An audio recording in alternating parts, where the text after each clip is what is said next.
जय श्री कृष्ण दोस्तों। कुछ दिन पहले मैंने अपने ऑफिस में काम करने वाली एक एम्प्लॉई से जिसकी सगाई हुई थी उससे पूछा कि तुम खुश हो ना, और उसने जवाब दिया कि हाँ, अगर मेरे मम्मी पापा खुश तो मैं खुश। उसके इस जवाब ने मुझे 25 साल पहले का वो दिन याद दिला दिया जब मैंने अपने परिवार के दबाव में आकर शादी की थी। मतलब 25 साल पहले जो हुआ वो आज भी हो रहा है। और 25 साल ही क्यों, 50 साल 100 साल पहले भी तो यही होता था ना। मेरी माँ, नानी, दादी सब ने अपने परिवार और समाज के दबाव में आकर शादी की होगी।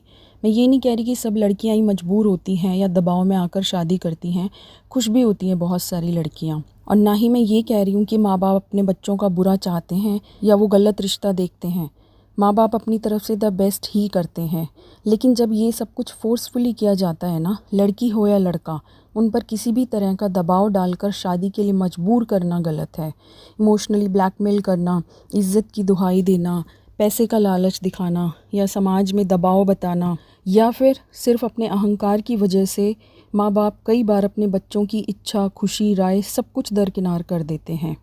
मेरा एक कज़न जो कि एक पढ़ी लिखी वाइफ लाना चाहता था ताकि वो जॉब करके उसका हाथ बटा सके, लेकिन उसकी माँ ने साफ मना कर दिया कि पढ़ी लिखी लड़कियां घर नहीं बसा सकती, और उसे कम पढ़ी लिखी लड़की से शादी करनी पड़ी। हालांकि ज़्यादातर कपल्स शादी के वक्त खुश हों या ना हो, लेकिन बाद में वक्त के साथ साथ उन्हें एक दूसरे की आदत हो जाती है, परिवार की जिम्मेदारियां उठाने लगते हैं, और कुछ केसेस में तो दोनों एक दूसरे को समझने लगते हैं और प्यार करने लगते हैं, जैसा कि मेरे केस में हुआ। खैर, मेन मुद्दा यहाँ पर यह है कि आज भी माँ बाप अपने बच्चों को क्यों फोर्स करते हैं कि वे माँ बाप की पसंद से ही शादी करें।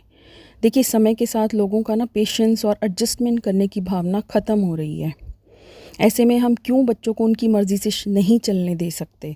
Late them take their on decision, क्योंकि जिससे भी उनकी शादी होगी उसके साथ ज़िंदगी तो उन्हें ही बितानी है ना, माँ बाप को नहीं।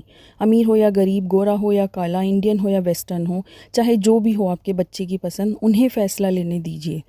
वरना ऐसे ही सिया या सोनम रघुवंशी या ऐसे अनेकों केस हमारे सामने आते रहेंगे जहाँ पर लड़की या लड़का माँ बाप का विरोध करने की हिम्मत तो नहीं रखते, पर किसी की जान लेने की ज़रूर रखते हैं।